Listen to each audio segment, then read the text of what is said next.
mở xuống khá mở xuốngพ่อแม่พี่น้องแต่ก็เขากูคนค่ะmở xuốngพอดมีตั้งสิ่งค่ะเนาะเมื่อในวันที่25 1 เดือน 2020ค่ะสังว่ามีตัวตั้นในก็มาถ่อมรายการเสียจินเฉจอมกันค่ะพ่อแม่พี่น้องเขาในรายการจินเฉในก็ติรัดลองไปต่างกันได้5 ทัดไปต่างหงจุ้ย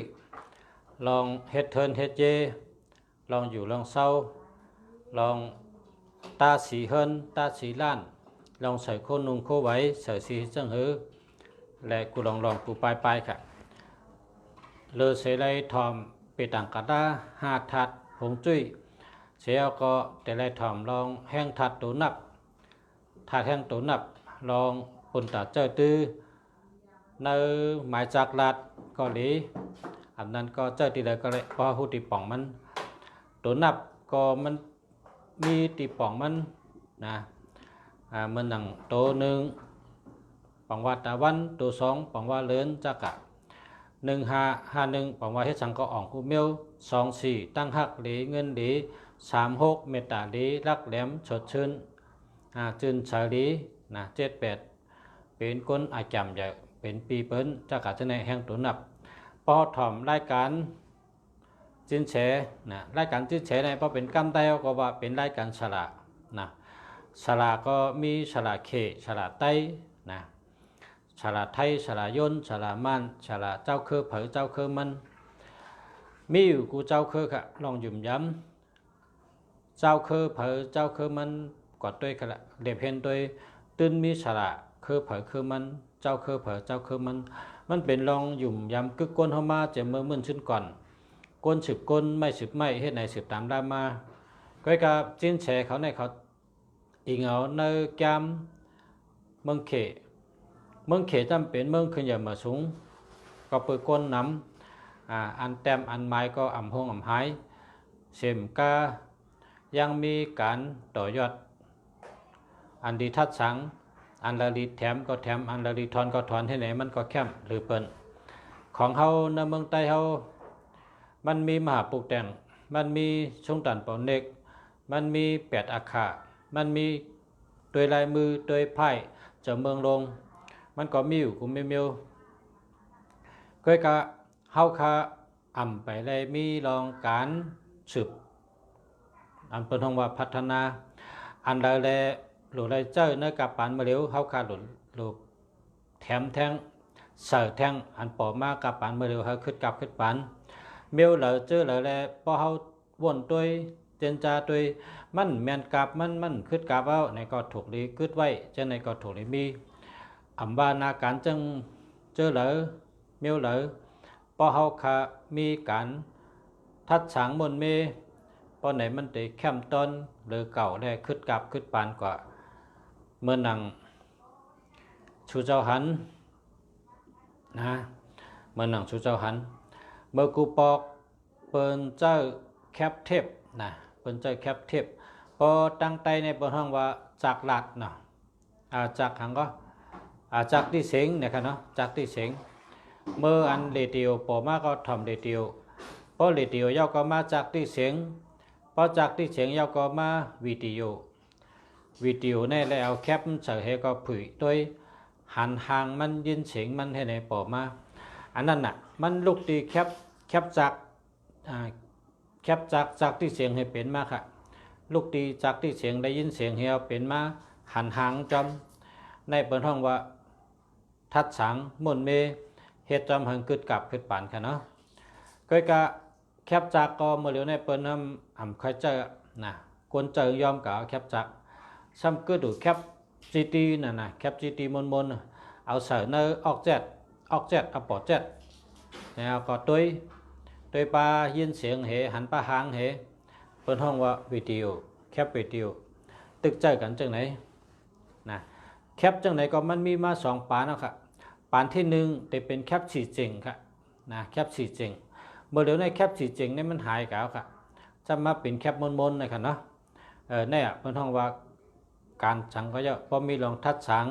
เฮ็ดจอมขึ้นกับขึ้นปานเพิ่นห้องว่าขึ้นกับการสังก็จะพอห้อมไรทัดสังอ่ำไรเฮ็ดจอมหมังเบี้ยวก็มันเป็นปักเก่าเปิงเก่าลีแต่มันดี จังมันเตรียมทนจังมันคึดกับคึดปานจะไหนมันหลุดไหลหูจอมเพราะว่าเขาหูตันคึดกับคึดปานไหนมันเดแก่หรือไหนแคมหรือไหนว่าเมียวสังฆะปิญญากูเมียวตั้งหูกูเมียวตั้งเฮ็ดกูเมียวเมื่อหนังลองกินตั้งย่ำเมื่อกูปอกในตั้งกินในเป็นเก็บไว้เลย2 วัน3 วันก็เปิ่นไว้ได้แทงอ่ะนะเปิ่นไว้แล้วมันเหม็นแล้วครับก้อยการตั้งกินตัวเดียวในเปิ้นซ้ำเฮ็ดเฮาอยู่ได้ถึง3 ปีก็มีครับเฮ็ดปอกเร็วนะเฮ็ดปอกเร็วอยู่ได้ถึง3 ปีลองตั้งกินตั้งย่ำในก็เปิ้นเฮ็ดมานะเมื่อหนังข้าวซอยออดต่อนะข้าวซอยออดต่อเพราะต้องไม่เข้าในก็กินข้าวซอยออดต่อนี่กำหมอนก็เลยกินน่ะไว้น่ะกำในข้าวซอยออดต่อได้ซ้ำเก็บไรหึงนะครับไรเป็นปี2 ปี3 ปีเก็บไรหึงน่ะข้าวซอยออดต่อนี่เมื่อเต๋ได้มีเนื้อถงเลยครับนะเมื่อเต๋มีเนื้อถงกำในก้นเฮ็ดในนำหนาในนะก้นเฮ็ดมันนำหนาถงเนี่ยซ้ำเฮ็ดมันเนื้อแอบค่ะกำในเปิ้นใส่ป้าแอบเพมีปลาโจมาป้านะแอบมันก็ปลามาโจงก็ปลามาปลากะทั้งหลายก็ง่ายกินง่ายน่ะข้าวซอยออดต่อเนี่ยปลากะเนื้อถึงเนื้อเคยเนื้อหอยเนื้อลอยปอดต้มน้ำไม่เดือดก็กินแล้วค่ะเป็นจังได๋ขณะเปิ้นว่าการทัดสังเฮ็ดสังก็เยอะพอเฮามีลองทัดสังเฮ็ดจอมคึดกับคึดปานมันแคมตอนหรือเก่าในนักการฉลาดก็เหมือนกันอำว่าเสียเฮาเสียไต้เสียเขเสียเจอแล้วเจ้าเคยเผยก็เจอกวนอันขึ้นใหญ่มาชุมเขาทัดสังให้ละเฮ็ดจอมก่อนนั้นกวนเจอนั่นได้มีลองคึดกับและแคมหรือเปิ้นนะครับเนาะตัณหาลองชาเปตังอันเฮาคาลาดกูวันในเพราะเฮาคาเป็นก้นเฮ็ดการก้าขายในแต่มันมีพรดีกูวันเขาเพราะว่าเฮาคาเตลัดเนอ12ข้อนั่นข้อที่1เฮาคาเตถามลองว่าเมื่อพกในวันสังคนเกิดปีแป้ปีไก่ปีงูปีสังตั้งวันสังอันแม่นกันแหลมแม่นกันได้เป็นข้อที่1ยาวก็เมื่อพกเป็นวันถาดอีสังจะไหนนะยาวก็สืบเสก็ได้เป็นวันว่าเมื่อพกได้เสือโคสีสังเฮากะขายหลีแทงคองก็ว่าเมื่อพกเฮาได้กว่าตั้งหลายเฮาเมตตาหลีเปิ้นฮักเปิ้นแป้งเฮาแทงคองก็ว่าเฮาได้เสือโคสีสังเสกว่าตั้งหลายออกกะตั้งหลายค่ะเฮากะยัดขายมันขายสังก็มีน้ำยัดน้ำต้นแทงคองก็ถามว่าอาขิงข้าวยำเนื้อแก้มเขเขานั่นเนื้อเสียเขเขาอันเปิ้นว่าหงจุ้ยนั่นในลายจินเสข้าวยำดีข้าวยำแคมหรือเปิ้นเนื้อวันมือพกเป็นข้าวยำเดือดหลายเจเนก็เลยถามปันป้าสังว่าทบยับลองไปชนะปัญหาลองอันปอบเป็นมาเนื้อกึ่งกั้งเป็นมาเนื้อวันมือพกลายเกลิดลายจอยเกลิดไปชนะปัญหานั้นเฮาแต่ได้หาเจิงหือมาจอยหาทัดอีหยังมาจอยหาก้นเจิงหือมาจอยนั่นก็จำปาเลยเสนในก็ติดถามว่าเนื้อวันมือพกถูกลีก็จะปัทมะเตเฮ็ดลองสังขะเฮาเป็นมังกรดีปันพรดีปุนตะโตเฮาคะนะเฮาคัดเตหรือเฮ็ดสังขะนะมันจังน่ะเฮาเตเฮ็ดเมียวละเมียวนึงเฮาเอียนอันเฮ็ดมือพกจ้องเตริมดีในเพราะเฮาถ่อมได้เฮาก็ได้ฮู้ว่าลีนะเฮ็ดอะไรอยู่นั่นน่ะเนาะการเท่านั้นมันมีการเผยการมันน่ะ13แสนเปิงมันกองไหนกองมันก็เหมือนกันน่ะตั้งโดก็เหมือนกันหน้าการก็เหมือนกันก็เพราะฉะนั้นได้เฮาคัดติลาดว่าเหตุการณ์เมียวในกองก็แม่นเมียวเต็มแม่นกองเต็มแม่นกองเฮาเข้าคาจังว่าถูกเฮ็ดกินการสังถูกดีเตเหตุการณ์สังในวันมะพกถูกดีก็จะปฐมะเหตุการณ์สังเสมกาถามแทงคองก็ยังว่าถามว่าเนมะพกในอันอ่ำดีเฮ็ดนั้นมีสังฆะในเป็นทางคองหรือเสในก็ติดถามป้าลองผู้หญิงเมยิงผู้หญิงเจอป้าต้องป้าสันเถเมมานเขาหรือได้สติวิริยะในวันมะพกซ้ำมิติละหลายไหนนะมิติละหลายอันนำโดยดีกว่าอันนำโดยที่เฮ็ดนะหรือได้สติวิริยะนั่นจะในขันเนาะในเพราะว่าด้วยในก็มันเตเลยนำตอนพรดีมันอยู่มันตื่นอ่ำแปดหลายเฮาขาดด้วยเหเอาใจด้วยกะหรือเสียด้วยรายการเสียจินเสียยาวในเสียจินเสียก็เตอุบลองบางวันก็เตมีลอง 7 วันบางวันก็เตเป็นลองตาสีเฮินเฮ็ดในกว่าวันอิดวันอดพอสืบเสียจินเสียยาว ก็มาตีแฉเมืองลีแฉเมืองลีก็เตลัดลองโตนับลองทัดโตนับลองแห้งโตนับปุ่นตัดเตใจตื้อเนอหมายพงนะโปรกรรมเมืองไทยปนเมืองไทยเปิดห้องว่าเบอร์โทรศัพท์ดูเบอร์โทรศัพท์อันใดดีอันเดิมดีอันใดมีเงินอันเดิมมีเงินอันใดรถเพอันเดิมรถเพอันใดมีปีญาอันเดิมมีปีญาเจ้าจึงหือลีเจ้าจึงหือนอนรับอยู่ลีกินหวานเจ้าจึงหือมีตัวเกี่ยวใจเกี่ยวเจ้าจึงหือเปิ้นได้จอยแถมเฮาเจ้าจึงหือมีเมตตาลีกล้าขายลีในก็มีเนื้อหมายพงในขณะเนาะเพราะว่าเป็นก้นขายของออนไลน์ในมือถือเอามือถือแล้วเฮ็ดธุรกิจออนไลน์อันนั้นก็ไปมักมีอะไรเงินหลีเนี่ยเนื้อนำบัตรพงสุเจ้าเฮามี636กันนะ636บ่จังไหนเนี่ยสุเจ้าอุปกรรมกรรมก็เปิ้นได้ชื่อโคขายสุเจ้าแล้วก็มี636 324นะ324อันนั้นก็232อันนั้นก็323หนังการลุงสารัดเนี่ยค่ะเพราะว่าเมื่อพกสุเจ้าเตอุบเฮ็ดไปมักมีกล้าขายเอาโทรศัพท์ไปได้อุบเปิ้นรัดต่อเปิ้นให้ได้เงินมากล้าขายให้เปิ้นซื้อโค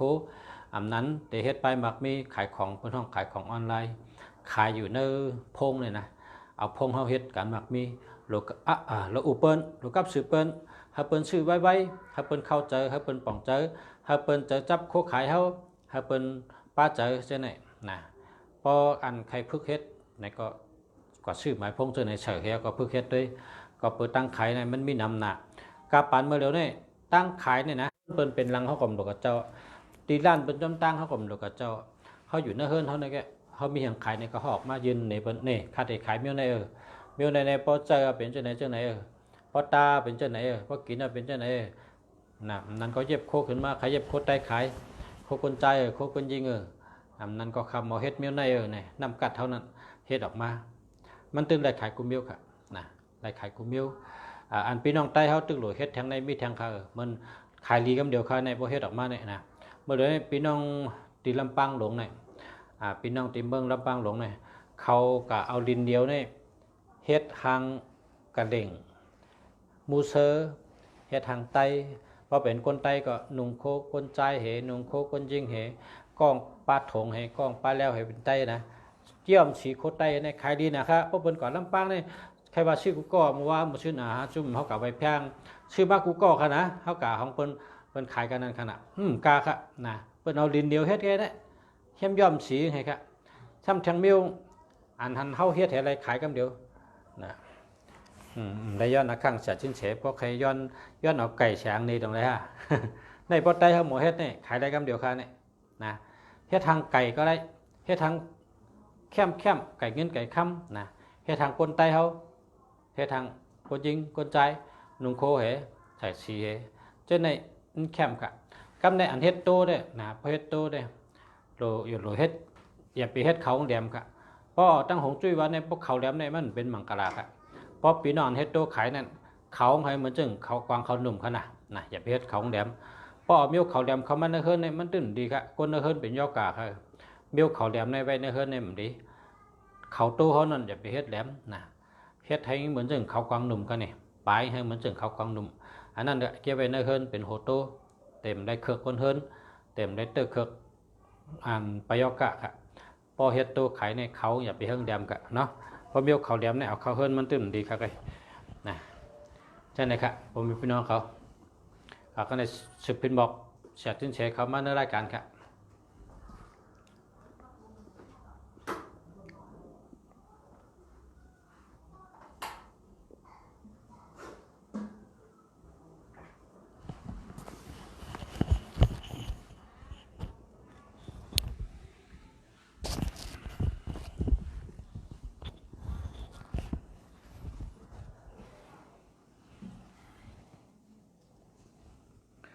มาสุงค้าคุ้มมือนี้มาสุขะมาสุงค้าปีน้องๆโอ้ยก็หลีผู้ถมยี่น้องเขาตั้งมดตั้งเสียงค่ะเนาะ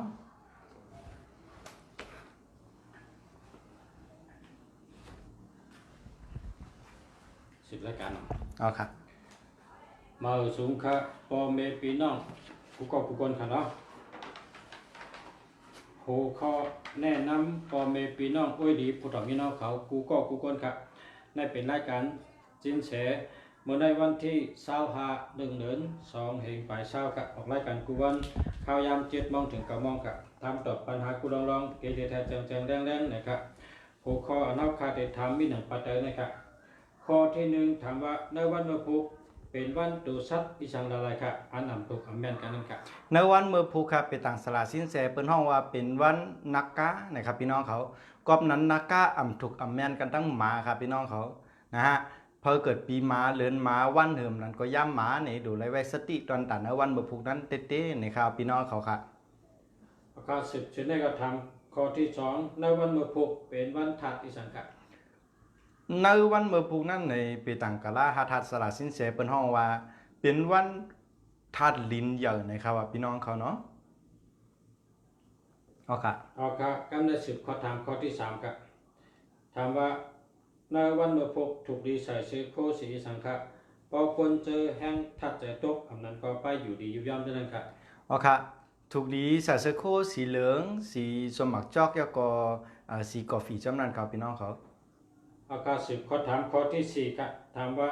ในวันเมื่อพุกถูกดีใส่ซื้อโคสีอีสังกัดก็เขาเป็นหักเป็นแป้นเท่าไหร่ครับ ในวันผู้ค้าถูกดีใส่เสื้อโค้ทเป็นสีขาวนะครับพี่น้องเขา ข้อ10ข้อถามข้อที่5ครับถามว่าในวันเมื่อพุกถูกดีใส่เสื้อโคสีสังฆะก็กล้าอ่องขายมันมีส่วนมีดาบนะครับ เอาค่ะในวันเมื่อพวกนั้นในถูกดีใส่เสื้อโค้ทอันเป็นสีเขียวนะครับพี่น้องเขา 10ข้อถามข้อที่6ครับถามว่าในวันเมื่อพุกถูกดีออกขอออกเคิน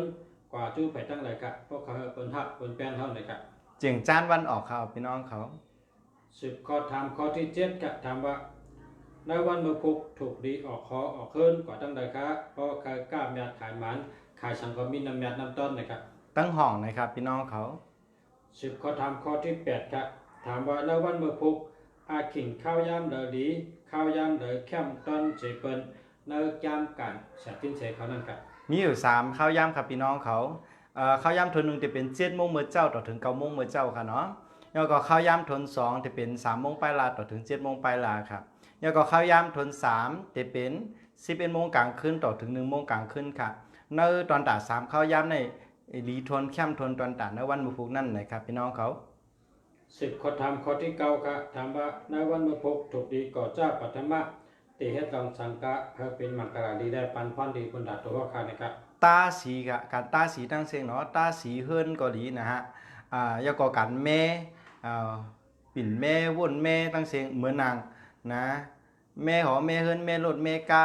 แม่โคของอันมันลูกกว่านะฮะกวยกาซ้ำเตแม่ก็เอามาจากตื้อไรเทียงไหนเข้ากับแม่โคของอันมันลูกกว่าจำนั้นนะฮะแล้วก็เอามาจากไรเทียงก็ที่เป็นอาจุแล้วก็แถมเมียวนึงในการที่เตขุดลิ้นพี่น้องเขาค่ะก็ที่เป็นรองดีค่ะเนาะแล้วก็เปิดหน้าดินเปิดห้องการขุดดินทั้งเสียงพี่น้องเขาแล้วก็ยังผมปลาดังการเปียดคนตายเผาผีคนตายอันนั้นก็พังหกพังแห่พังศพคนตายจำได้ก็เป็นรองดีค่ะเนาะฮะแล้วก็ในการที่เตะผือเสียงผือล้านก็ไรเหมือนกันค่ะแต่งงานก็ไรนะฮะแต่งงานวันนั้นก็เป็นมิงกะลาสองความใต้ปอดของเขานั่นขนาดนั้นพี่น้องเขาแล้วก็ในการที่เตะตังเต้งตังกู่จำได้ก็เป็นรองดีครับพี่น้องเขาตังเต้งอันว่าตังกู่นี่ก็เป็นการแดกลายผ้าห่มโพนอนอันเก่าจะเอาการซักเอามาใส่เจิ้งหนังไหนนะครับพี่น้องเขาเนาะมีเจิ้งหนังไหนครับอันถูกลีก็จะปฐมะยิบตึงหยับเฮ็ดจอมหนังตังหลูเฮามีตอนตัดในวันเบอร์พุกอันถูกลีเป็นนะครับพี่น้องเขาครับ 10ข้อถามข้อที่10ครับถามว่าในวันเมื่อพุกในวันเมื่อพุกอันนำถูกดีเฮ็ดนั้นมีสังอะไรครับ ในวันเมื่อพวกนั้นในลองอันอ่ำถูกลิเฮตเต้เนี่ยเป็นลองการผูกซ้อมตั้งเสียงครับพี่น้องเขาในแต่อ่ำถูกลิเฮตเต้ๆนะครับพี่น้องเขา10ข้อถามข้อที่11ครับถามว่าในวันเมื่อพุกพอเฮาทบยาปัญหาโหลได้หาลองเหลอมิวจึงหือมาจ่อยเกดิตครับ โลหะอันกับกายเลยน้ำหาก้นทัดน้ำหาก้นอันเกิดปีทัดน้ำก็ดีนะฮะหาก้นอันมีจือกับกายเลยน้ำแล้วก็หาน้ำมาจอยเกลิดปัญหาก็เตเกลิดไรแตบๆต้อๆนะครับพี่น้องเขาเหมือนหนังก้นอันเกิดปีทัดน้ำทั้งเสียงนะก็แต่มีปีหนูปีหมูเจ้าหนังไหนครับพี่น้องเขาแล้วก็ก้นอันเป็นทัดน้ำแต่หลุดด้วยปีต่างหาทัด2 คนที่หู้ตั้งก้นอันมีจืออันกับกายเลยน้ำทั้งเสียงเนาะนะฮะ แล้วก็ยังปองว่านะในการที่เขาเตะอาบน้ำนะเพราะว่านำปองก็อาบน้ำนอนเจน้ำจังไหนก็มาเขาจางว่นปองอะไรนะฮะมันเป็นยัตราเพราะนั้นพี่น้องก็เรามีปัญหาจามตัวนะฮะบากูก็ตั้งนำแต่แกลินไรนะครับพี่น้องเขายกก็แถมเมียวนึงในการที่เขาเตะฮิปเนียดนะฮะอ่ำตันนอนเจน้ำตอนอ่ำตันอาบน้ำก็ดีนะฮะอันว่าอ่ำตันอาบน้ำนั่นอัน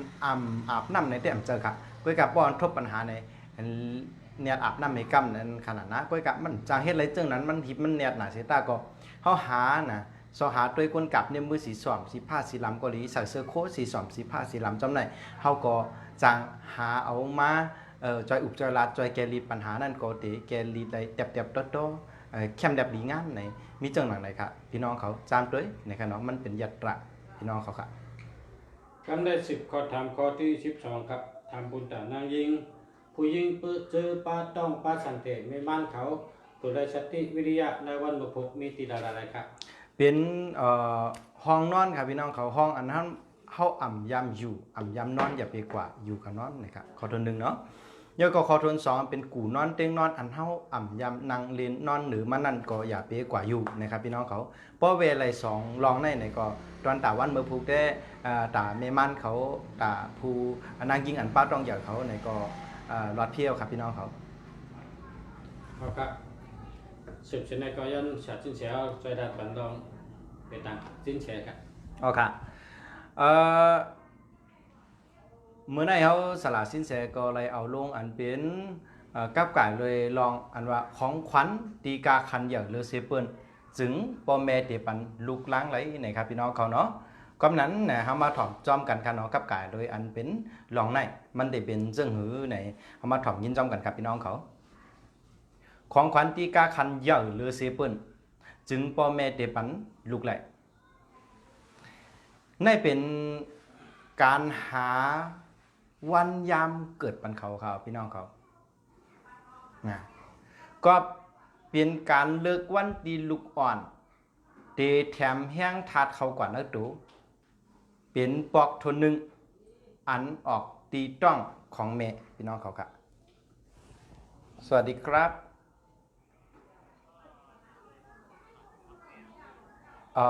ตรงข้ามซอย7ครับผม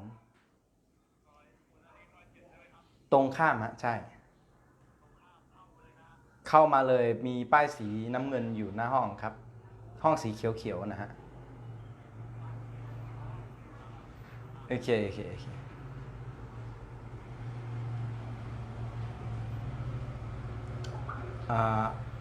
โกอย่างน้ำครับคู่มือนี้จ่องมีเงินย่อยคือนั่นนะลองถามด้วยอยากกันนะฮะพี่น้องเขาครับนะก็เป็นนะก็สั่งเลยว่านะเป็นการก็เป็นการนะเลิกวันตีลูกอ่อนตีแถมแห้งทัดกว่าเข้ากว่านึกถูกนะเป็นปอกทนหนึ่งอันออกตีต้องแม่ต้องของแม่นะฮะพี่น้องเขาก็สั่งเลยซ้ำว่าแถมแห้งทัดเข้ากว่านึกถูกพี่น้องเขาด้วยดีครับลูกอ่อนเนี่ยเกิดมาเขาจะก็เหย่อกำเดียวครับเพราะก็เหย่อทันนั้นเมย์เขาจังเกิดออกมาครับก็กำเมื่อเขาเกิดมานั่นดูเขาเล็กอ่อนอินก็ค่ะเนาะ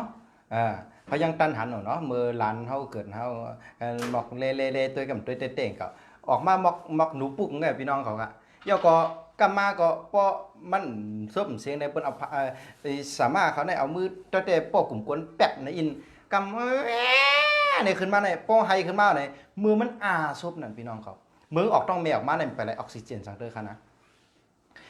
ก็เพื่อหายใจจอมเมงไงกันนะก็เพราะว่ามันออกต้องเมงออกมาในเปิ้นเอาผ่ามือปอกกลุ่มกวนอ่อนอินไหนมันติไฮครับพี่น้องเขาเพราะว่ามันไฮเอาในเมื่อมันซุบจึงพองไฮนั่นในออกซิเจนอันเป็นเฮียงทัดมันติเข้าเนื้อตัวออกซิเจนนั่นติเข้าเนื้อตัวออกซิเจนนั่นเป็นห้องเฮียงทัดนะลมหายใจนั่นอันเป็นอากาศอันเป็นลมนั่นเข้ากับเนื้อตัวเพราะว่าเข้ากับเนื้อตัวเนี่ยในตัวล้วนนั่นนะ ก็อยู่กำมาก็เพราะว่าให้ที่กำตัวตีอย่าขึ้นป้องขึ้นอย่าขึ้นป้องขึ้นอย่าขึ้นป้องขึ้นกับลมของนักตัวอย่างนั้นตึงออกตึงออกตึงออกเหมือนเปิ้นเป่าลมหมักตึงขนาดนั้นพี่น้องเขาเพราะเปิ้นเป่าลมหมักตึงตึงออกตึงออกตึงออกมันเป็นจังไหนครับพี่น้องเขาก็นั้นได้นะฮะนะอันที่มือลูกอ่อนออกต้องแมกมานั่นนะมือเขาให้เหและเอาออกซิเจนเข้าเนื้อตัวเขานั่นเป็นห้องวัดแถมแห้งทัดเข้าเนื้อตัวล้วนยกกับตัวล้วนที่อยากขึ้นแห้งทัดอันนั้นเป็นปอกกำแหกเป็นปอกทุนหนึ่งนะฮะปอกอ่อนตั้งเปิ้ลนะเป็นปอกทุนหนึ่งที่อันออกต้องของแม่นั่นนะมันเป็นแห้งทัดอันที่เข้ากว่าเนื้อตัวปอกทุนหนึ่งอันออกตีต้องของแม่พี่น้องเขาค่ะรวยเตเลือกตีจอมเปิงแห้งทัดตีหลีเหลือเสียเปิ้ลต่อตีเตเป็นกว่าไรไปในขิงข้าวยามตีมอยามักมันไว้นะวาลูอ่อนเนื้อต้องเตมีลองพร้อมตีจอมหนังปื้นปัญญาปานเก่านะของปักเปิงปีต่างกะลาเขตีเก็บหอมและลองจามมาเย่าลายเฮงปีพี่น้องเขาเลยยุ่มย้ำว่าเป็นของขวัญตีกาคันใหญ่หรือเซเปิลจึงพ่อแม่เตปันลูกไหลพี่น้องเขาก็เตแถมแห้งทัดเขากว่าอยู่ในตัวของลูกอ่อนกว่าสุดจัดปานซุ่มหายกว่าเลยนะครับพี่น้องเขาเนาะมันกึมหลีเลอการปันมวยเงินคำนะครับว่าตีลูกจังตีเพราะปันมวยเงินคำเขาในเขาตีจังมวยนะต่อไพ่ลองชอกินเรา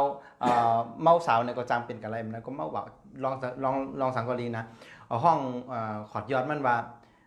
เพราะว่าเขาปันมวยเงินคำเขาเนี่ยยังเป็นกะไรนะบากูก็ยังเป็นกะไรลูกจังตีมวยคืออำนั้นก็ย่ากดย่าเหรียญนะกว่าหมดเสียงไหลพี่น้องเขาครับ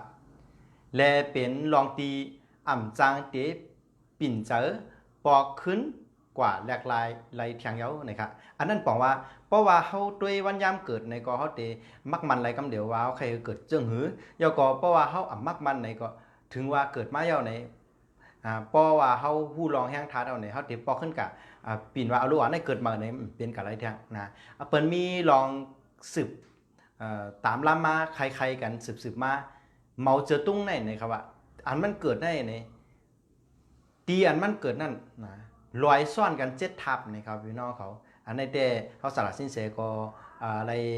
อันเนปืนนะครับพี่น้องเขาเมาเจอตุ้งในกอบสังแลมันเป็นขึ้นอย่างมาสูงด้วยอะไรแค่พังอยู่เนื้อเงินเบอแขกกูเบอขนาดพี่น้องเขาเมาเจอตุ้งในเนี่ยว่ามือเมมันเกิดนั่นนะตีอันเกิดนั่นนะลอยในซ่อนกันใน7 ทับนะครับว่าลอยมันตีหวยเงี้ยวจะหวยเงี้ยวจะหวยในกาด7 หวยนั่นนะพี่น้องเขานะ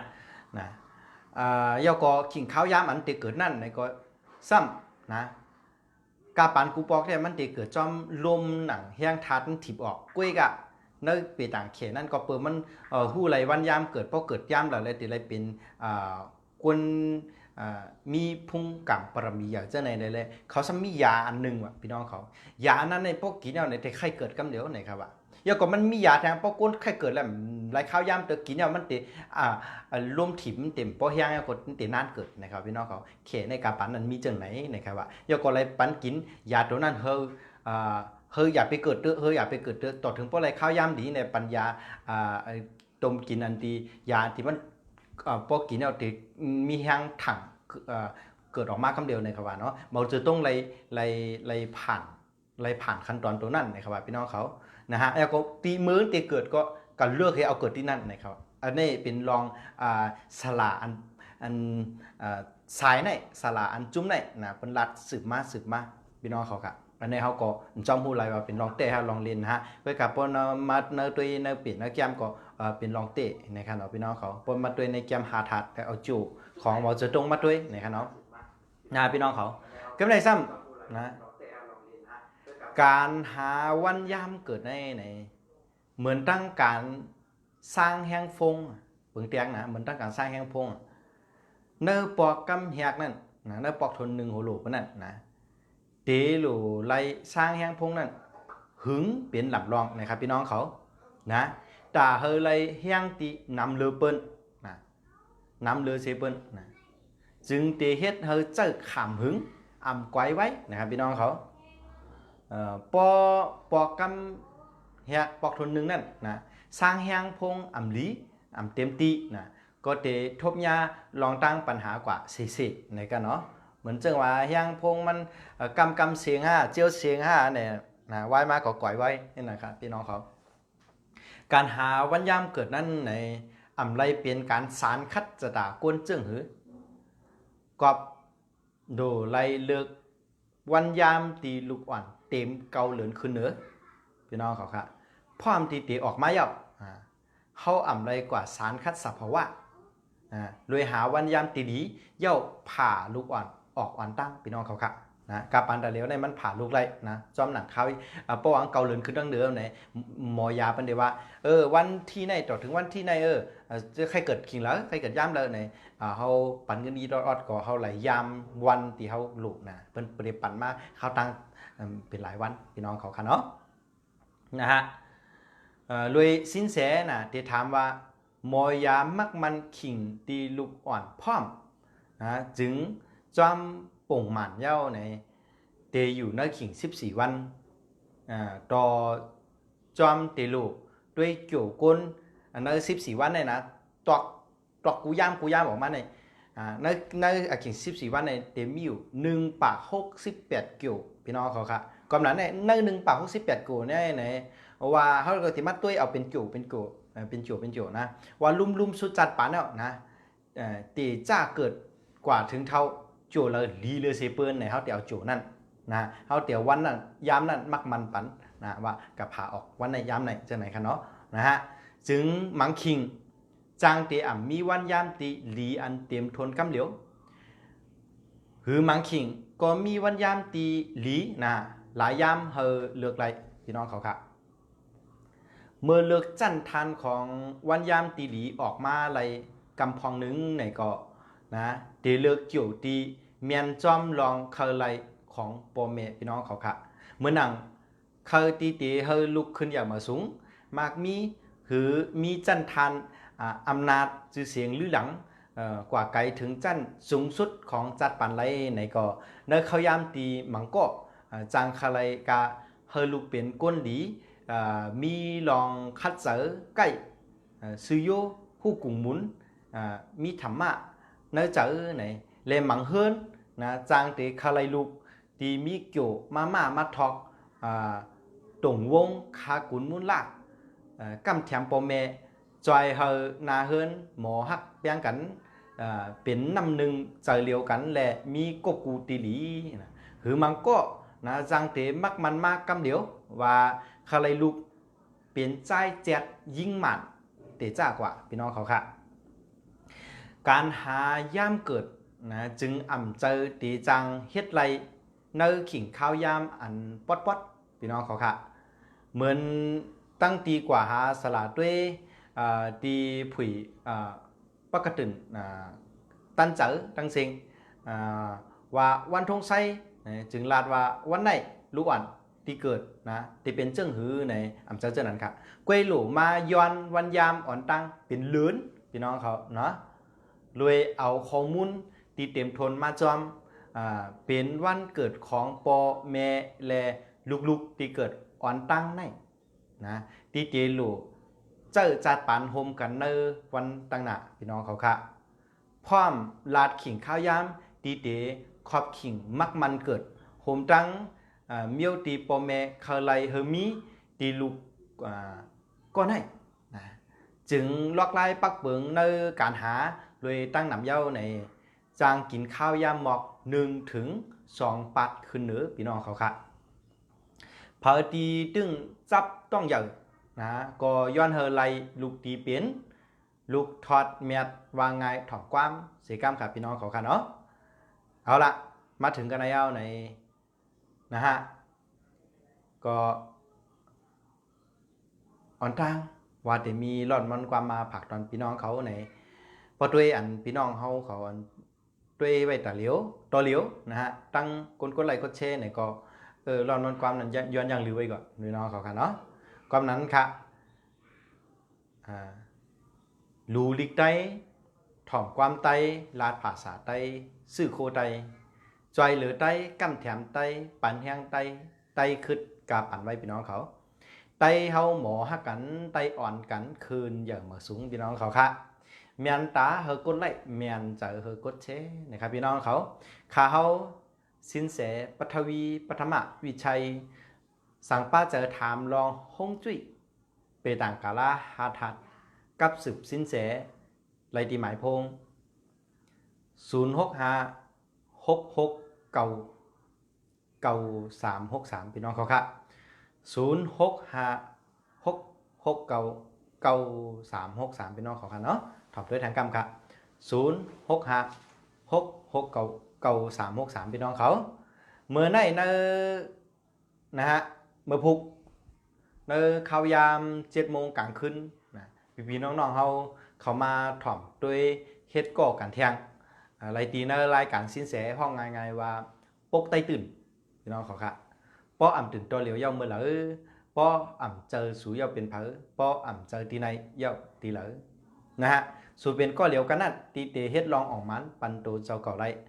นะลื่นสุดอันหล่ำลองเสเปิ้นตอนตาวันเมื่อไหนเฮาสละสินแสย้อนสุดต้องเฮาปอแม่พี่น้องไว้ก็หลีผู้ตอมยินเฮาเขาตั้งหมดตังเซ็งอยู่หลีมีเงินห่างหลีกึกบึ้นกันกูก็กูโกนกูขุนกูนางกูเจ้ากูป้าเสกัมมาสงขาย้อนผิดหมอกผู้สลากคู่เมืองหลีเข้ามาสืบด้วยปันหมายจากลาดอันหลีผักตอนพี่น้องแฟนๆเลยรายการสินแสปกไตตื่นในเสกัมค้าเนาะผิดหมอกค่ะต่อถึงตัว6ขนาดโอเค Are you okay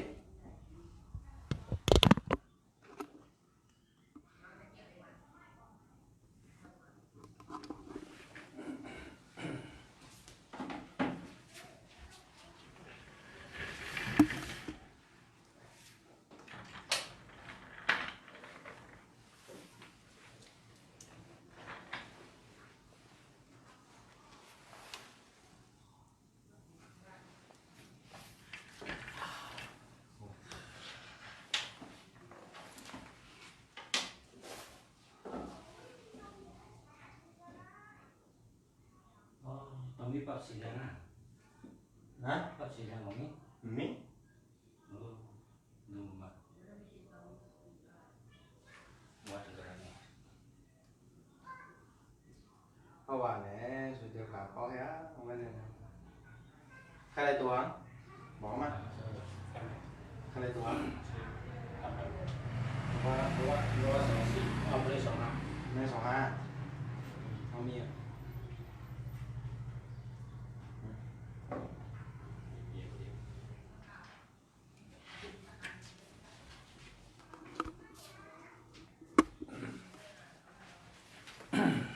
มันเคยแจกได้ด้วย ร้อยนี่นะแคปทอนกันเนี่ย10 บาท โอ้นี่ว่า ได้ เออ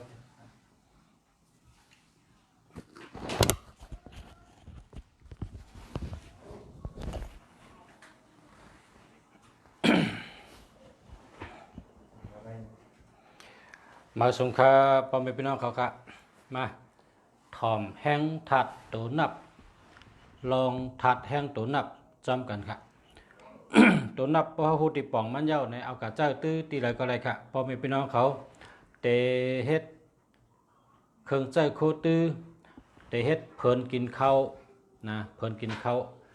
เตเฮ็ดเซอร์เชิงเตเฮ็ดสายแอลจะในก็จะไรกุติค่ะ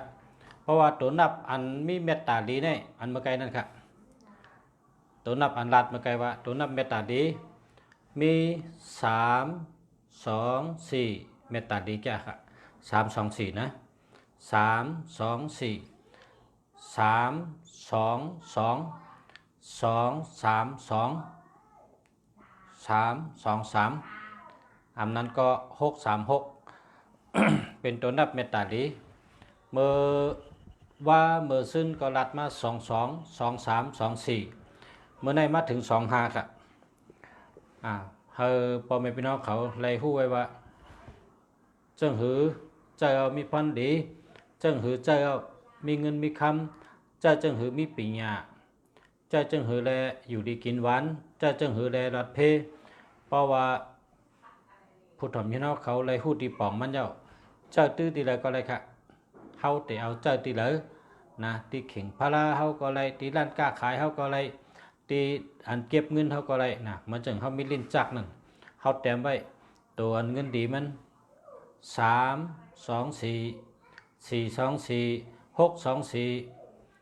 6 3 6 2 3 2 3เต็มไปค่ะเต็มไปในที่เขาเก็บเงินนั่นมันก็เป็นถัดอันจอยหรือเขาอันนั้นก็เต็มใส่ท้องเขาเมื่อเขากว่าหาเงินเมื่อเขาโหลดัดลองเงินเต็มใส่ท้องเขาปดต้นหมักอันเลยมันหมักเต็มใส่แผ่นกับมัดปันปีที่มามันหมักมันคำเดียวปดต้นหมอกอันเลยมันหมอกเต็มใส่แผ่นกับมัดมันต้นค่ะปีที่มาได้หมอกเต็มต้นค่ะเป็นเจ้าไหนคะลองว่าถัดตัวนับแห้งตัวนับอันว่านั้น ปนอนอำรับนะเต็มเก้าตัว159 515 951 519เต็มกับเต็มมาจากไหนเอาไว้เติมเนื้อมอนโฮค่ะนอนรับหลีนะ เมียวอันนอนรับอะไรก็มีนะนั่นเต็มดัดโกงเป็นบทก็การลาดลองให้นอนรับหลีก็นะถาดอันว่านั้นมันมีกูเมียวมีตั้งอันดีได้ตั้งอันดีมีสีขาวก็มีสีล้ำมีสีเหลืองก็มีสีขาวนะ กำในเฮาคาติรัดลองอันมาถึงเมื่อไหร่ครับนะมาถึงเมื่อไหร่มาถึงตัวนับ25ครับพอมีพี่น้องเขา25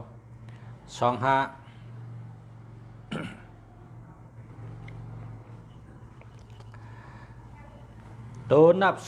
25ก็เลยแลเจอตัวนับ25อำนั้นก็52อยู่ไว้ในพงป้อไหนจึงเป็นก้นอันไล่ฮับนาตีปุนพรนะฮับนาการมีสติปัญญานะครับคนก่อนนั้นเนี่ยมีทั้งสติมีทั้งปัญญานะก็เลยเจอ25อยู่ไว้ในพงอันนั้นก็ในจากหลัด25อันนั้นก็52มันก็เหมือนกันค่ะเพราะว่าเขาจับกันนะตีป่องมันตื้นเหมือนกันค่ะอัติเปมันเหมือนกัน เป็นคนมีสติปัญญาและฮับนาตีปุนพรใช่แล้วเป็นรองสติปัญญาเฮ็ดสังก็มีรองมีตังมีอโจอจองเป็นคนอันเฮ็ดสังก็มีรองมีตังมันอำลาดีเฮ็ดค่ะนะอำลาดีเฮ็ด เย้าก็เป็นคนฮัดเป็นคนฮัดอุบฮัดลาดเป็นคนฮัดเปียในรองน้ำกัดปิญญาอันมันจะมีน้ำกัดอันมันจะมีเนี่ยเป็นคนฮัดอุบฮัดลาดฮัดเนเปิลฮัดยุกเนเปิลฮัดเอาทกเนเปิลสั่งเป็นคนหมอไล่ในก็ปุ่งจำว่ามันหมอไล่มันก็เปียไล่เนเปิลนะสั่งว่ามันหมอกระถามันก็ติดรถกระถางเนเปิลสั่งว่ามันหมอเฮ็ดเมียวสั่งในก็มันฮัดเนเปิลฮัดเปียเนเปิลค่ะ25เนี่ยฮะนะ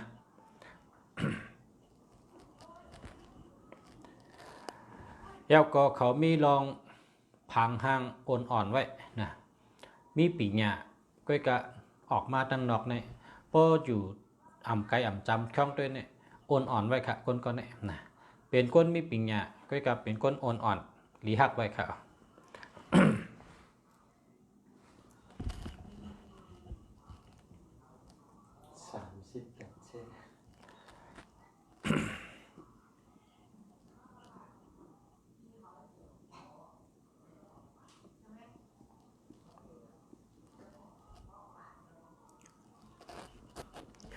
ก้นอันเจอตัวนับ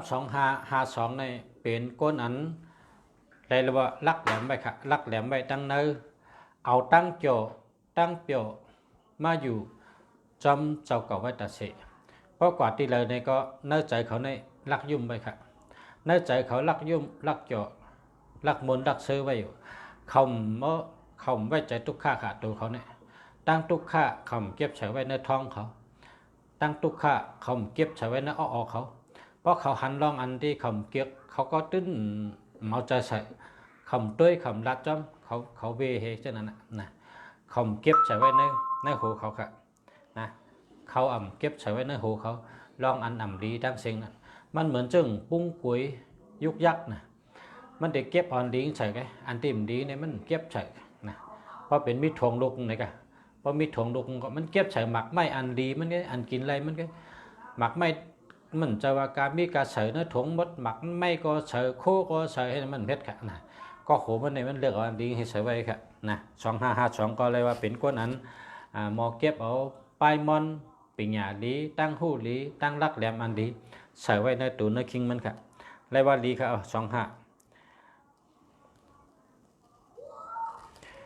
เฮาคาเตลัด25นี่เป็นเมตตาเมียวหนึ่งค่ะกลใจเฮาก็เลย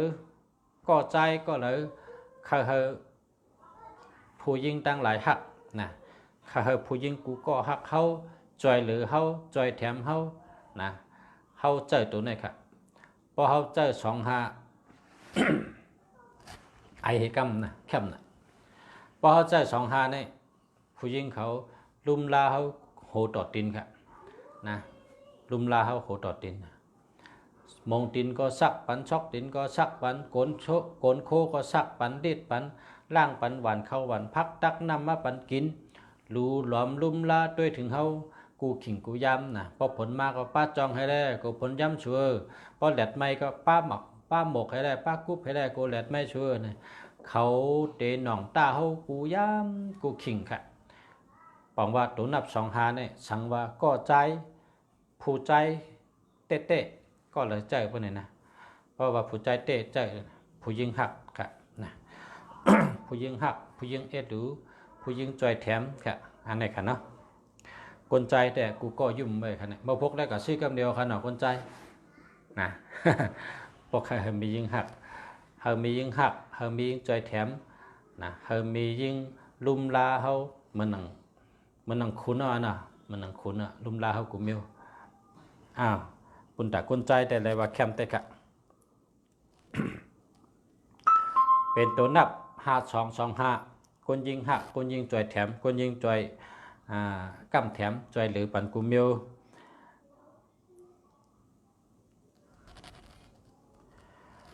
นะเพราะเป็นกลใจในใจ5225มียิงหักกำใน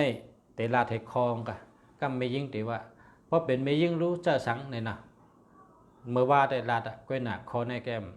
เลยลาดป้าลืมกว่าแปดเมื่อได้เอามาใส่จ้อมกันค่ะนะพอเคยมียิงหักพอกลใจเคยมียิงหักเคยเจอ25นะอันนั้นก็52สังว่ามียิงเคยกลใจหักนะมีนำอินค่ะเพราะเป็นคนยิงได้24นะ24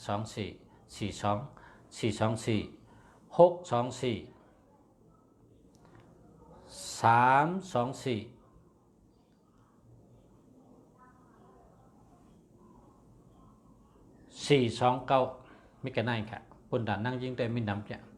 ก็ว่านั่งยิงเขาในหลวงห้างลีโหลมีอาจุนนะเนาะลุงเสียคุณเมืองดีถามว่าไม่ยิงในชื่ออีหังมัตตานากูวันยากอตาช่ำกับล่างไปทางลาช่ำตาทับเหเมื่อในกอตาเมื่อพกกอตาเฮินนาขึ้นเหมือนจังเป็นตาสีเฮินนั่นเลยฮะอย่าไปล่างเป็ดปตาของหอมรู้เนี่ยผมใจว่าพอตาเมื่อในเมื่อพกหรือล่างเป็ดพอตากลางในกลางคำหรือล่างเป็ดนะห้ามใต้ห่างเพราะนั้นเนี่ยเขาคนใจถามมันเขาใต้เพราะลุงเสียเมืองดีเนี่ยใต้ห่างไม่เขาใต้เพราะเขาก็ถามเขาผู้จักเมลตาให้ป่องห่างเพราะนั้นผู้ยิงกูก็เนี่ยว่าน่าเจอคนยิงเนี่ยเหมือนต้นหมอกเนี่ยว่าต้นหมอกเนี่ยต้นแต้มก็เยอะต้นสูงก็เยอะหมอกสีทั้งเลยสีล้ำสีขาวสีฉ่ำสีของสีแดงหมอกชัพพะหมอกเนี่ยเปิ้นตัวหมอกมันเนี่ยว่าเปิ้นเด็บกับหิมยุ่มเพราะไอหอมเนี่ยนะเปิ้นหาต้นมันกำเดียวเนี่ยว่าเขาว่าเปิ้นหาต้นกำเดียวหมอกต้นเลยไปหอมเนี่ยว่าเนี่ยคนจริงเนี่ยเขาเฮ็ดทางเนี่ยเขาเจอว่า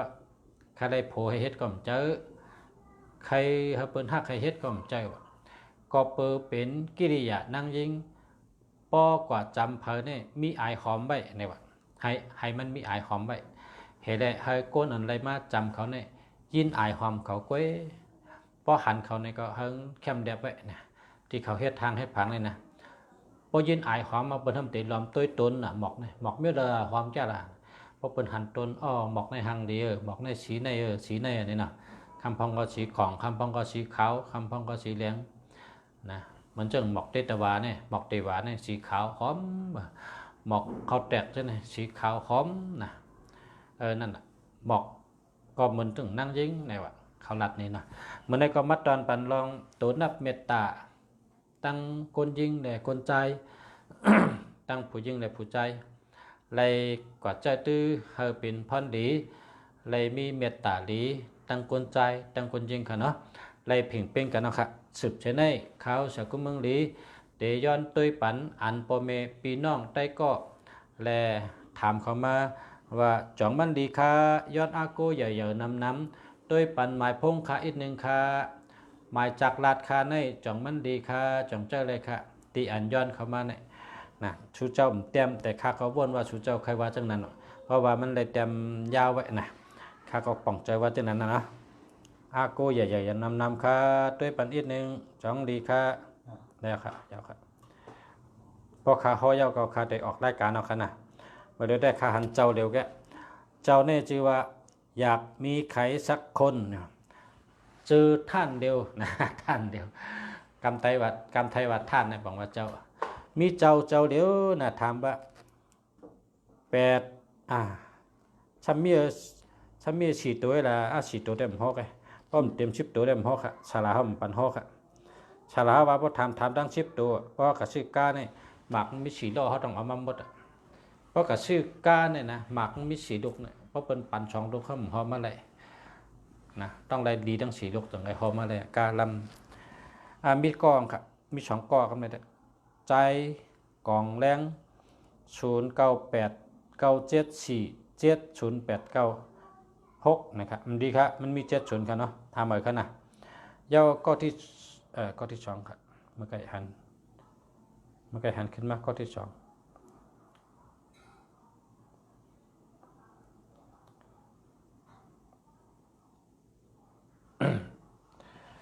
มีก็ที่2ได้ครับปือเป็นฉลาดลงครับถามเขามาฉลาดตันฉลาดตันชาลาเปมจะชาลาตันนะชาลาลงเนี่ยว่าชาลาเปเนี่ยชาลาอ่อนนะชาลาตันนะชาลาลงทำว่า0855249926เนี่ยเนาะดีค่ะนะดีค่ะ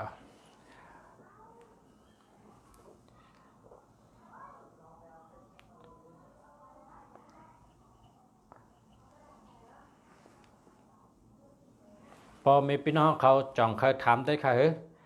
พอเขาถามลองว่าตัวนับจ่องมันดีใจอยู่ในหมายจากหลัดค่ะเนี่ยนะเขาพึกหลัดกำไตเขาว่าจากหลัดพอหลัดจอมเองกฤษเขามานเขาว่าพงเนี่ยนะพงนะอันง่ายอย่าไปเฮ็ดทั้งหยาบนะเขาห้องง่ายๆเนี่ยเพราะในเมืองไทยเป็นห้องว่าโทรศัพท์ในนั้นนะ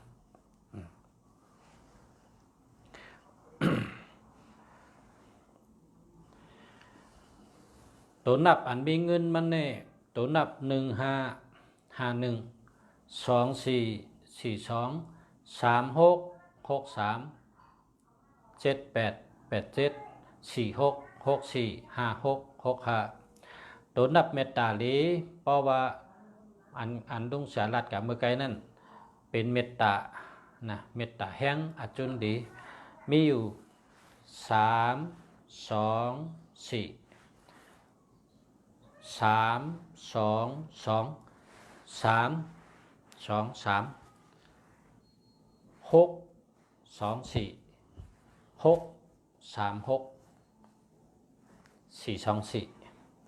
เจนได้แคมเขานะมีเพศชังค่ะมีเพศชังก้อยกะเขากับชื่อกันอะไรเฮิงป้าเจินเขาขาลัดเนี่ยนะพ ป้มป้าก็อย่าไปชื่อกันนะป้มป้าก็อย่าไปชื่ออันติเวเนี่ยมี6กูไว้อันติโลเวเนี่ยนะเพราะว่าใครหูเนี่ยก็ถามมาก็เลยติชื่อก็ใครก็ชื่อต่างตีก็ได้เคยมาชื่อตีปอชาเมืองดีก็ได้นะเมื่อในก็มี3ก็ตีก้นมาชื่อตีปอชาเมืองดีมีอยู่3ก็นะมาชื่ออะไรหมายพงดีค่ะอะไรหมายเวอร์มงคลค่ะอะไรเวอร์อันแคมค่ะแมนจำวันเกิดเท่าค่ะนะคำมาชื่ออะไรค่ะช่างว่าผมมีพี่น้องเขาอะไรในก็มาค่ะนะมีทางก้อนหนึ่งก็ถามมาชื่อว่าตีห้านะ0824782861นั่นแต่แคมเตะค่ะ82มีเงินนำกันนะ24ลักแหลมตั้งหักเหลเงินดี782ได้เงินก่อนใหญ่ค่ะ28ก็อาแกมใหญ่86ได้เงินง่าย61มีจีการดีปักเบิงดีนะแล้วก็มีก้อนหนึ่งถามเขามาแทงว่า0988193836นะอันนั้นมันดีค่ะ1881นี่เป็นเอาค่ะนะเป็นเอาแล้วล่ะเอาถึง8เห็นนะอย่าไปเจอมานะแล้วก็หาแบบค่ะนะคือแทงกองค่ะ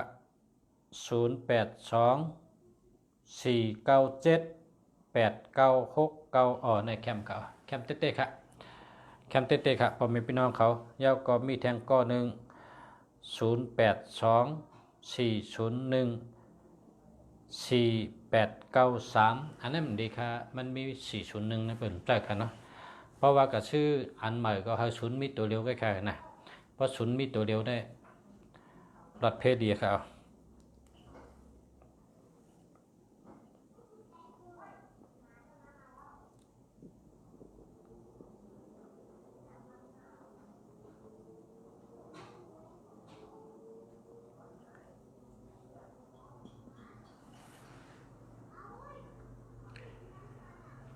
ในหมายจากรัฐเนี่ยพอมีตัวหาให้ตัวเนี่ยปังว่ามีผลิตมันนะครับพอเขาหอล่อพอหอกาพอเขาขีดสปินพอเขาขีดสังเกตอันที่พอเขาใครกึดกันอะไรก็ไรนั่นเป็นห้องว่าผลิตมันคือนั่นนะพอหอกากับบ้องไว้หนาเขาก็หยิบผลิตมันให้กึดพอหอสังเกตกับบ้องไว้หนาเขาก็ติดกึดในก็เขาหยิบผลิตมันกึดนั่นค่ะเพราะว่าเนื่องมาจากรัฐเนี่ยเพราะเขามีชัตตี้เนี่ยเราเลยมีตัวหาครับนะตัวหาเนี่ยเป็นว่าชัตตี้นะพอมีตัวหาในปังว่ามีชัตตี้นะกันในพอมีตัวหกในซ้ำจ่อครับตั้งจ่อในซ้ำมีปลาลองจ่อลองซื้อค่ะเนาะเพราะว่าเขามีลองจ่อลองเปียวลองซื้อปนในก็ซ้ำเรามีปลาตัวหกค่ะพอไม่พี่น้องเขานะเรามีปลาตัวหกเพราะเขามาทาง2เจ้าเนาะก็เคยทางก็จำแต่กำกระถมทั้งไง0855165249อันในแคมป์เขาแคมป์เต้ๆกันนะแล้วก็ใจ0946316962อันนี้31เนี่ยไปแคมป์นะใจหาเหมือนนะ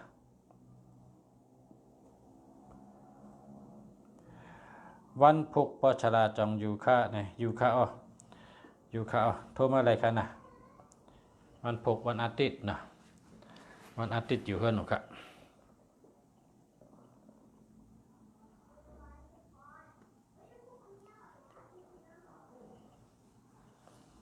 เมื่อกี้ได้สืบรัดว่า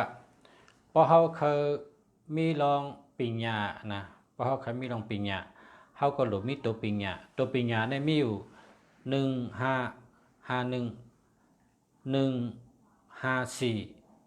451 514 415ในตัวปิญญาพอเขามีจะไหนเขาเปลี่ยนคนมีปิญญาพอเขาเคยมีลองหัดฐานนะหลุดมีตัว8ครับตัว8ในใต้กอมี8998ก็ได้8778ก็ได้8228ก็ได้นะนางเนี่ยนะนางก็094 0291170 37นะครับนะอันในทุกขะค่ะเนี่ย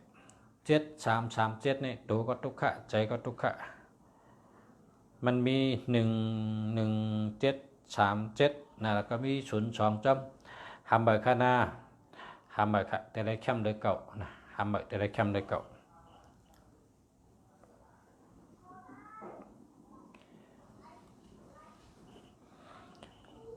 ทุนนะครับทุนในก็0801233326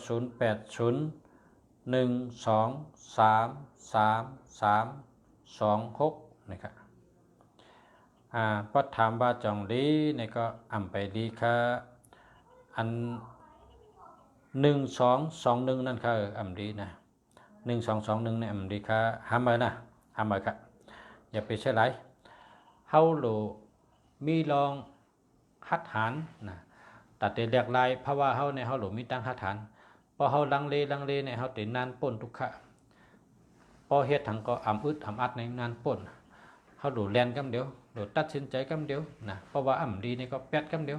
กิมให้แก้เท2ปอดให้ทึมแปดกำเดียวนะหามือเจออันดีค่ะเห็นไหมเนาะแทงก็1ก็0991700087นะครับเนาะแคมกูโตค่ะแต่ว่า0นำหนักนะแคมกูโตค่ะ0นำหนักแค่เพราะว่า0มีตัวเดียวเพื่อนได้แคมทนนั่นแหละนะวินนะครับเนาะ0948364492นะครับอันนี้ดีก็ลักแท้เนี่ย0624089021ไปดีกะหาใหม่กันนะ21ในเปิ้นเจอครับเลยหักไตนะครับ0638417998นะครับเนาะในได้เจอแล้วครับนะเจอแล้ว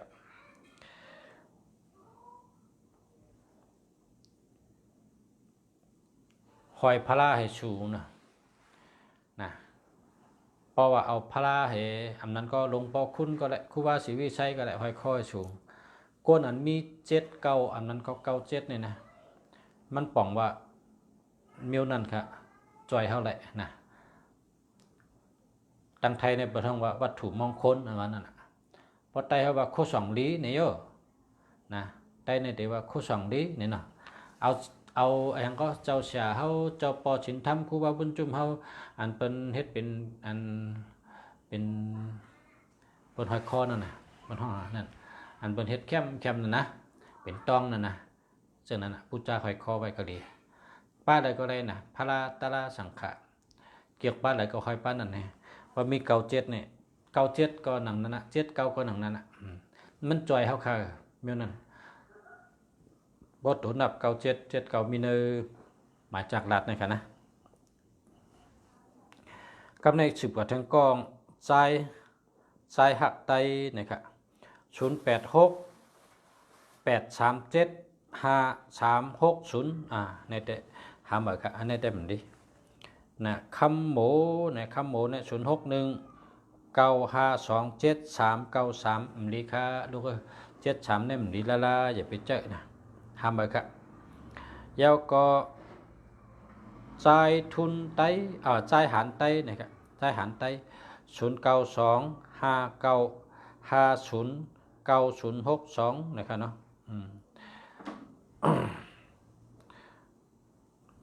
เพราะศูนย์นำในได้มันติวนนำค่ะเพราะศูนย์นำนะเพราะศูนย์นำในวนนำศูนย์ให้มีตัวเดียวแก่กันเนาะถ้าศูนย์มันมีตัวเดียวแก่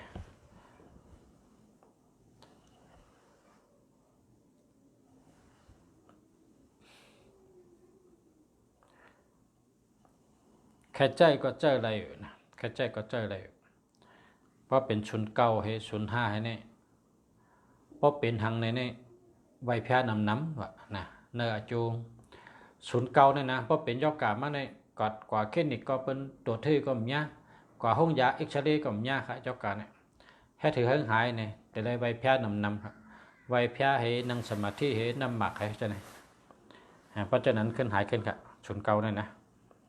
เพราะศูนย์5เนี่ยซ้ำเป็นคนมันบ่เหมือนเปิ้นใกล้ๆ มันแค่เข้าเกออกกลางเปิ้นค่ะชุน5นะครับนะเป็นเช่นนั้นแต่ว่าเปิ้นชุนทางก็เพราะเป็นชุนกระตื้อเสือสังก็เปิ้นตื้นเกียกก็ได้เปิ้นว่าถ้าชุนมีตัวเร็วในการในจำเปิ้นนะในเปิ้นในเพิ่นเปียกเพิ่นจำเปิ้นเต็มไปเด้อพอหาอะไรก็หาอันชุนมีตัวเร็วค่ะนะเพราะชุนมีตัวเร็วก็บอกว่าแก้วค่ะนะ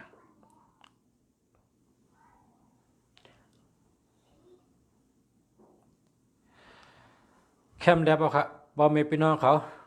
ใจติง0987520627เปิ้นใจค่ะจังได๋ได้20นี่ได้เป็นยอดการในต้องได้ใช้แล้วก็27ก็มันมีเงินค่ะนะมีเงินค่ะเจือกเลือกอันแคมๆค่ะพอมีพี่น้องเขาตาจัดบานเฮาได้ขึ้นใหญ่มาสูงตาเฮาได้เป็นคนอันมีเงินมีคำเล่งใจเฮาไรเล่งหน้าเฮือนเฮาไรเลือกใจอันดีๆค่ะนะป้อมดีอย่าไปใจเปิ้นปันได้ก็อย่าไปเอานะป้อมเยี่ยมดีเนี่ยอย่าไปเอาอย่าไปใจนะเวอร์คาจ่องดีครับปอชะนะใจคำไต062 679 6233มันมี67ค่ะพอมี67ได้เป็นใจครับเอา8เฮ็ดละ67ในเพลงนำหนักหาใหม่ค่ะนะ67เนี่ยอย่าไปชื่อเพราะกับชื่อเบอร์ใน67อย่าไปเอานะ67อย่าไปเอา67เนี่ยอย่าไปเอาเอา8ให้นะเพราะกับชื่อเบอร์ใน67อย่าไปเอานะ โทรศัพท์มาถามลุงแสกก็ได้ว่าติชื่อจังเฮลีในพ่อสูเจ้าอยู่ไกลพ่อสูเจ้าอยู่จำอันลุงแสกอยู่ในก็ลุงแสกอยู่เกียงใหม่เนี่ยมาชื่อที่ลุงแสกก็ได้นะแต่ว่าพ่อสูเจ้าแต่อยู่ไกลนำจังมาชื่อในก็นะมังปอกก็เขาส่งไปชั้นนี้ปันก็เลยมังปอกก็ว่าเขาได้หากันได้เนี่ยเขาหากล้วยก็เขาได้ลาดปันออกกันก็พอแต่ชื่อก็โทรมาถามกันนะมันอยู่ที่เขาถามกันว่าถามกันก็ได้ไล่อยู่ครับออมแสง0619925465แคมเตะแคมเตะครับแคมเตะก็เนี่ยแคมกูตูเขาเนี่ยแคมเตะเมื่อไหร่ก็พอดก็ในครับกันมาพบคบกันใหม่ครับนะมันแคมหนาเนี่ยออมแสงเนี่ยแคมเตะครับยินดียินชมค่ะกูก็ค่ะมาสูงค่ะย้อนชูขึ้นใหญ่มาสูงมีเงินมีคำน้ำมีปีหยานำค่ะฮักกันน้ำพร้อมกันน้ำค่ะย้อนชื่อให้อยู่ดีมีเงินห่างดีกึกบึ้นกูก็กูก้นขามาส่งขา